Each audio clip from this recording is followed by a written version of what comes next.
Hi guys, good morning, good afternoon. We're doing activity 2.7. We are on page 114, over here 114, and we have two learning targets today. Please number your learning targets, number 1 and 2. These are our objectives for the lesson today. Number 1 says, identify and record relevant research information from a documentary film. We have to know what is relevant research information to record from the documentary film you're going to see today. The documentary film, so a documentary film, if you look on your left of your book on page 114, says, a documentary film is a nonfiction motion picture intended to document or record some aspects of real life, primarily for the purposes of instruction or maintaining a historical record. Please read the definition of a documentary film to your shoulder partner now.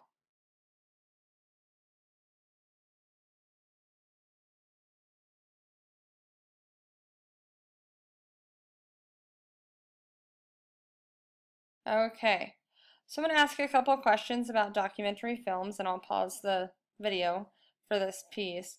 But what types of documentary films are you familiar with? What documentary films have you seen? What does it mean to even be a documentary? Raise your hand if you have the answer, and I'll pause the tape.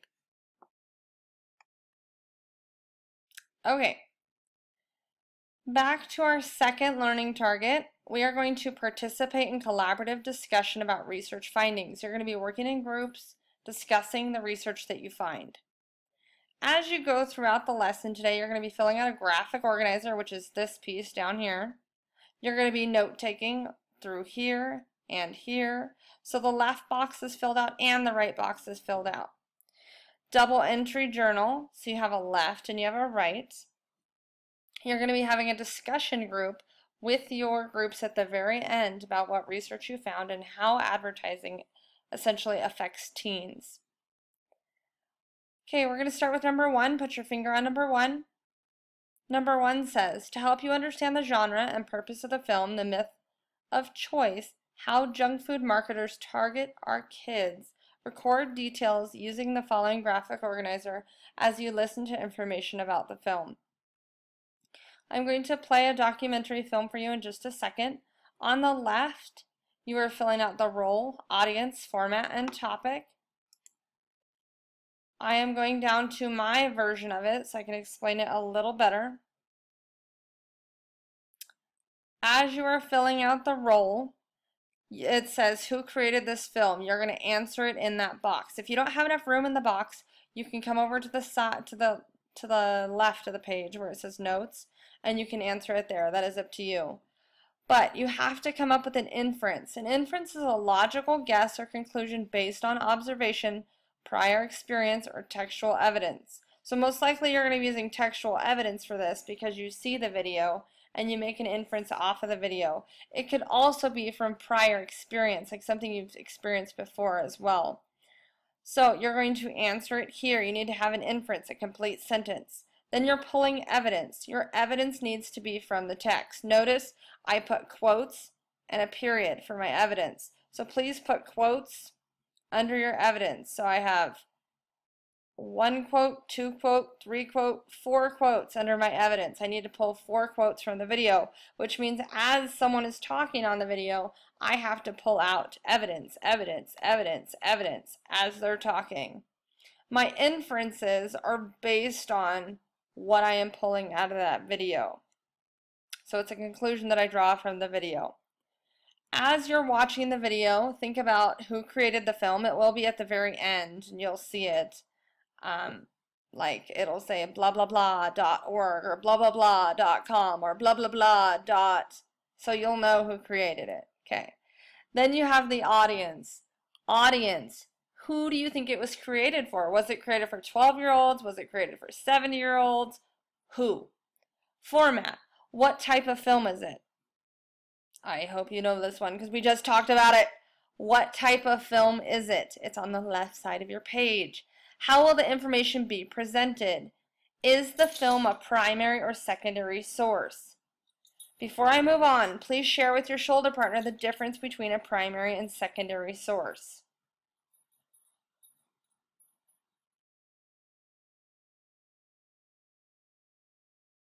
All right.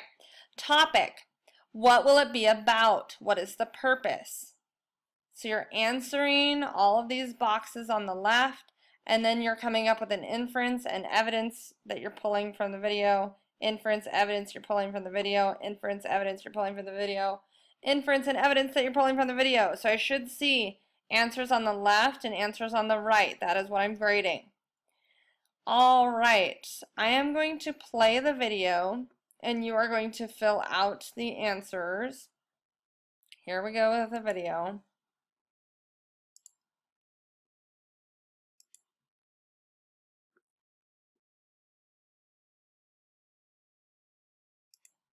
Yeah. Come on.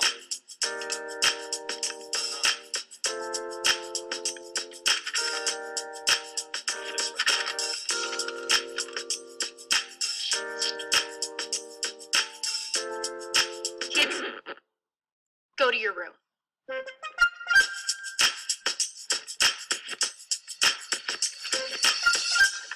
The new barbecue blast, only at Mega Burger. We know what you want. Ah, that's right. Food companies tell us they're just doing their job, serving up exactly what children and teens are asking for. But are these foods really what kids want, or are they what corporations are pushing on our kids? And who is being too controlling when it comes to food? Moms like me who insist on carrots instead of Cheetos? Or food corporations who spend roughly $2 billion a year on ads specifically targeting children and teens, ads telling kids what's cool to eat. Foods that are cheap for companies to make, easy to brand, and designed to be addictive. All ingredients for huge profits. To get these answers, we'll have to look at what these flashy ads aren't telling us. Like almost 1 in 3 kids eats fast food every day. Nearly half the calories children and teens eat now comes from fat and sugar. And how many are getting enough fruits and vegetables? Only 16%. No wonder pediatricians are seeing diet-related illnesses in young people alarmingly on the rise. Heart disease, high blood pressure, asthma, obesity, type 2 diabetes, even cancer. What we eat and drink is literally a matter of life and death for America's children, like my daughter, Ida. So here's Ida, and here's a bunch of kid-friendly, highly processed food. My job is to keep her healthy, but let's see what I'm up against. First, her biology. These products aren't food as we normally think of it. They've been engineered to target Ida's evolutionary impulses. Because fat and sugar are so hard to find in nature, her brain has evolved to want as much of both as she can get. So when food companies offer them to her at levels she could never get from real food, she'll drive me crazy for it. Still, I can just say no, right? Well, they're not just using Ida's biology against me, they're working on her psychology as well. A typical kid sees nearly 5,000 TV ads for food and drinks every year. Almost all of them will be for products high in sugar, salt, and saturated fat. Watching these ads leads kids to prefer specific brands and triggers them to eat more calories, period. To make these ads, the food industry hires experts to exploit how Ida thinks, even how she sees. They figured out what colors she responds to best and what kinds of characters she'll love most. Creepy, right? Can I just turn off the TV? It's not that simple. See, the industry has figured out it takes an average of 9 nags to get a typical parent to cave in and buy a product like Fruit Loops. They know TV isn't enough to get those nags, so they figured out ways to infiltrate all aspects of Ida's life. In 1st grade, her teacher might use a math book sponsored by Oreo cookies. In 3rd grade, she'll be targeted online and through social media with free branded games and apps, offering prizes and awards in exchange for her personal information. In 5th grade, she might get enlisted to raise money for her school through My Coke Rewards, pulled into a soda marketing program just to get her school some basic gym supplies. In 7th grade, she'll be seeing junk food product placements in her favorite movies and TV shows.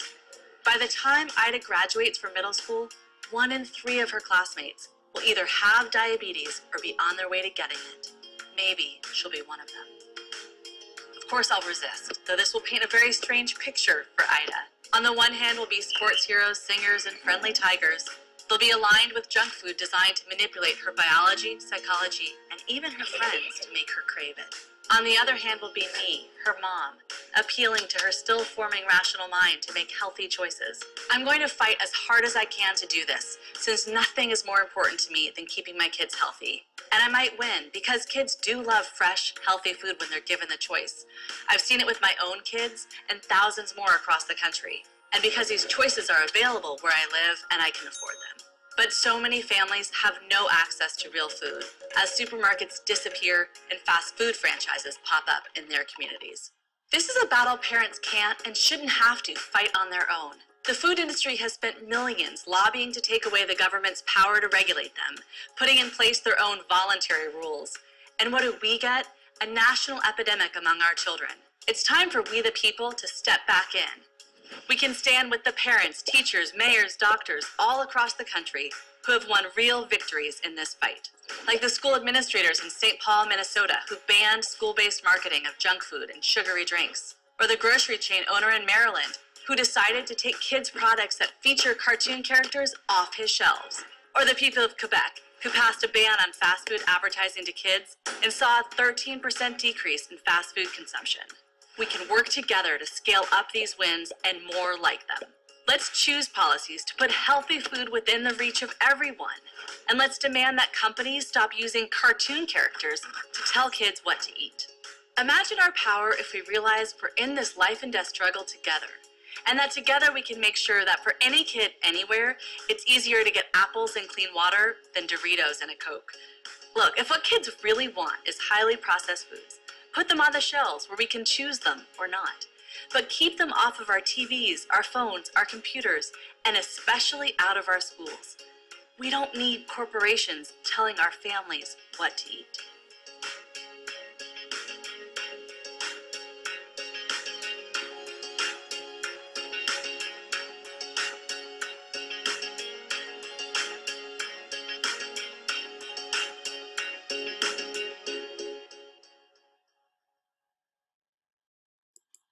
Yeah.